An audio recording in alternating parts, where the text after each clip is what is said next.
Hello friends, welcome to my channel and thanks for watching this video, and welcome to another session of USA weekly market report. And there are lots of things which we have to cover. So this is the frontline page of CNBC. Let's see what's there, or as far as the market or other things are concerned, because there are two initial news that we have to look at and both are available on the front page. First is about the market, and second is about the geopolitics or geographic disturbance. And both are important, both are directly or indirectly linked to the market. So let's start with the uh, world's most powerful central bank's uh, chairperson, Mr. Powell, and what he has said is, let's go through the key highlights first. And I would like to take a couple of minutes on what is there in this press release, because it will definitely drive the market going forward. So Fed Reserve Chairman Jerome Powell indicated Friday that the central bank is likely to begin tapering before the end of the year, but he said rate hikes aren't imminent as there is still much ground to cover. And the speech was part of the Fed's annual Jackson Hole symposium. Now, if you can see that what is indicating is the withdrawing of some easy policy before the end of the year, but he still sees interest rate hikes off in the distance. Also, he is saying that economy has reached a point where it has no longer need as much policy support. And let's see, I will try to go through the important points that he has said. And the timing and the pace of the coming reduction in asset purchases will not be indicated to carry a direct signal regarding the timing of interest rate lift off,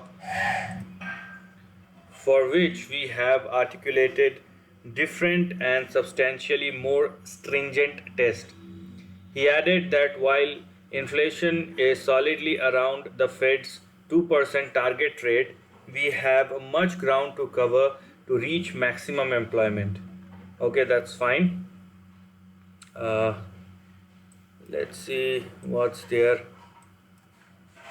So the question over tapering of minimum $120 billion worth of purchase, monthly bond purchase, has had markets attention as much for what it means on a mechanical level.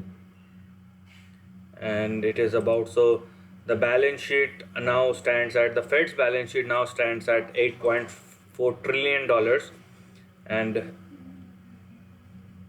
I think this is much of it, because it's all about the inflation data and what they're talking about, because there are two or three substantial things or important points to take a note of. First, they are talking about that we are going to lift up this easy monetary policy bit by bit, but it will take its own time.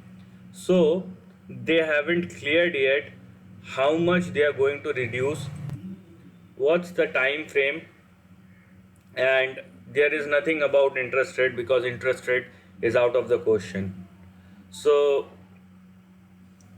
in this case, we have previously seen, and most importantly, how the market has reacted. Market will give you a sense of indication what the Fed is thinking and what the market is thinking and what the market is actually believing.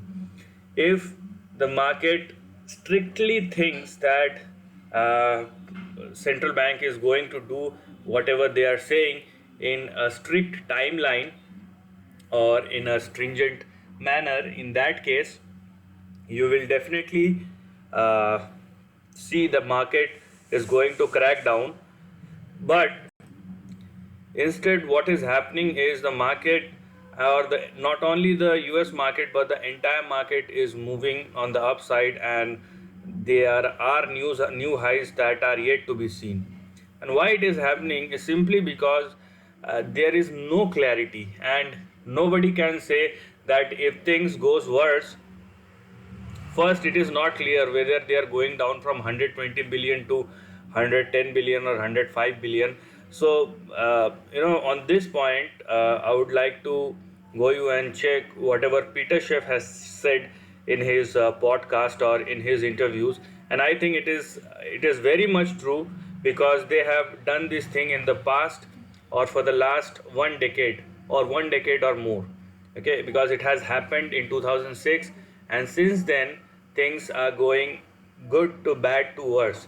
Now there is no point which is indicating that this tapering off will continue, and for the simple reason, because now there is much debt on the balance sheet of US economy. You have a declining demographics, and if this COVID, because this kind of pandemic won't go in a hurry, so you can't say that this will not continue, and we have further easy monetary policy that are most probably on the cards, and that's what market is probably looking into. Okay, and if the bond purchases are going from 120 to 110 million dollars, I don't think that there is going to be a much impact in the market, because anyhow you are purchasing the bonds. Okay, so that's it. That is the first thing. I have taken some time, but it is important to discuss about that. And second thing is about this one, the blunder by the US president. So I would definitely say it's a blunder, because the way they have managed this situation is actually horrible, because now you have in that particular country for the last 20 years, and now suddenly you have made the situation such a worse scenario that even US soldiers and US citizens get hurt, and now you are talking about that we are going to hunt them down. And but there is a problem in that. Now if US is directly involved in this fight, because when US president have said that we don't want any foot on the ground and we are exiting from that land, in that case there is no way they can again jump back, and NATO forces will come, and they will make sure that peace will sustain. So this is the first thing, or first option, that is completely ruled out. And the second option here is, if they want their ally, you know if they want their ally to help them, now who are their allies? That is also another thing. And if the allies are the sitting party in Afghanistan, then obviously they are taking a very big risk, because it has serious repercussions. Now, how it relates to the market? So there is no direct correlation of this news, but understand one thing: whenever there is instability in geopolitics, in geoeconomics, and in financial stock market tend to rise on the upside, because you know what we call as a bull market is always holding or climbing the wall of worry. There is a reason behind it. I don't want to go into those kind of things, because I have other things to cover, but understand these things. So this is a big political blunder that has made by the US president, the current US president, and this will definitely have further repercussions if they rely on their allies to handle the situation and whatsoever has happened. So these kind of things, uh, you know, it must not happen, because whatever has happened is not good. And if you check if you do check the headlines, latest news, I just saw that there is another. Let me show it to you if I can see here. Yep. So you can see that another attack is likely, national security chiefs warn Biden. So So this is another news that one must take care of. So the things are going good to bad to worse. So this kind of political blunders have repercussions. Obviously, not much on the financial market, but there is a direct or indirect correlation, and market tends to react very or in a very volatile manner. So understand the situation. Now, whatever Fed has done, you can see the direct impact on the dollar index, and the way the dollar index has moved is quite surprising, because let me show you the short-term chart. Yeah, so this is what you can see, because the dollar index was trading at 93.18 or 19, and suddenly it falls quite sharply and closed at 92.68. So now you can see the dollar index has given an indication that probably it's the policy is entirely dovish, and when the dollar index started moving on the low or towards the lower end of the range, obviously equity market will surprise on the higher side. Now, as far as the dollar index is concerned, it has probably given the signal that the lower end of upper end of the range right now, what it is showing is was 93.39 and 93.5, and if it is indeed moving back toward the from the higher end toward the lower end of the range, which is around 89. So here we can see how the price chart of dollar index has been moving, and this is what we have as far as the target is concerned. So market is indicating and dollar index is indicating that it's a dovish policy, and what what you are saying and what we are doing, both are different things. Now, I've been saying that market is volatile, but do not try to short the market, and this is exactly what you can see. And nasdaq is one of the index which is giving the signal, and I have been saying that 17,000 is probably on the cards, and there is a breakout. If you are looking at the short term, or if you haven't seen my previous video, please go and check it out. But nasdaq has a sharp trend, or the way the index has been moving, it is indicating that there are big up moves, and with this kind of news, market will definitely call upon the risk on trade, and you will see the kind of stocks that are moving. It's actually moved till February 2021. So there are big trends, there are big moves that are yet to be seen, and market is indicating that. Market is definitely indicating that the move is going to be on the upside. So this is the chart of nasdaq, and as you can see, 14 with a support of 14,623 and 14,437 on the downside. You will have your big target, which will be in between 16,980 and 17,570, 560, 570 or 580. So this is the big thing that we are looking at, and probably the nasdaq has actually confirmed it. Okay, and the actual confirmation is from the dollar index. Now let's go to the Dow Jones, and the combination of both obviously be on the S&P. So this is the chart of Dow Jones, and it is holding or standing firmly above 35,098. Okay, so right now it is closed at 35,454. So there is a big swing that one can expect over here. Let's go to that. Okay, so this is the lower end of the range, and this is the higher end of the range, right? So this is what we can see as far as the levels are concerned.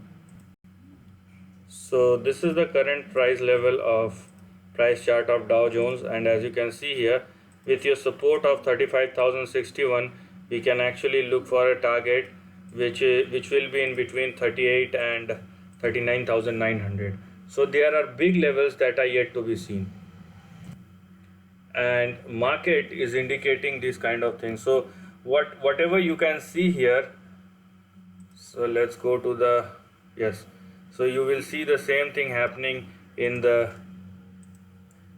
bond yield. Okay, so this is the bond yield, and it is also showing downtake, and the bond yield has moved quite significantly on the downside. So this is the resistance level, current resistance level on the upside, and you have 1.37 and 1.372 and 377 as your resistance. And as far as the support is concerned, so this is the lower end of the range, right? So this is the lower end of the range, and your support, first support will be at 1.22 and 1.15. I think there are two more to go. Please just wait for a couple of minutes with me.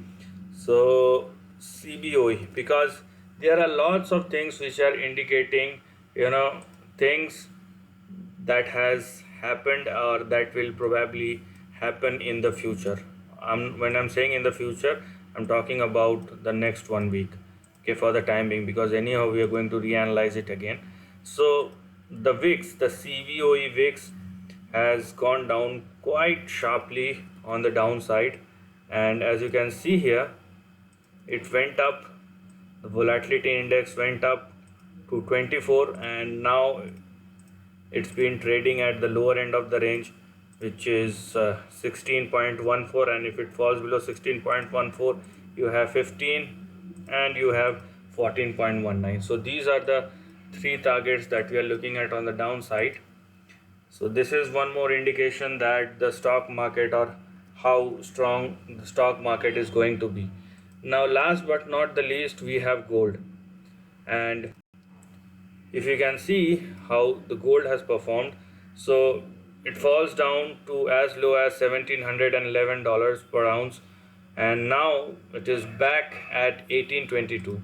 So there is a sharp recovery that has happened, and if you are looking at the overall price pattern of gold, you will see a double bottom kind of support that the gold has taken. So this is the level of support, right? So this is the support level that we have to see, which is at 1680, and if it continues to move on the upside, you will have your first target of 1922. Actually, if you want a short-term target, you have that as well. So what you have here as your immediate target of 1841, and once it moves surpass 1841, you have 1922, and beyond that you have your big target of 22,000 or 2100 on the upside. So there are enough indications that you have a risk on trade that is back on the onto the table. So make sure that you are not shorting the market, and most importantly, the index that is going to lead back the market rally on the upside will be nasdaq again, okay, because the way the nasdaq is moving, it is giving a clear cut indication that it's going to move, and move much faster than other indices. So enjoy the ride for the next week. We will definitely have a good trading week starting, I think, by Monday 30th of August. So this is the end of the video. If you like this content, do share your thoughts in the comment section and subscribe my channel. Lastly, take care of your family and friends.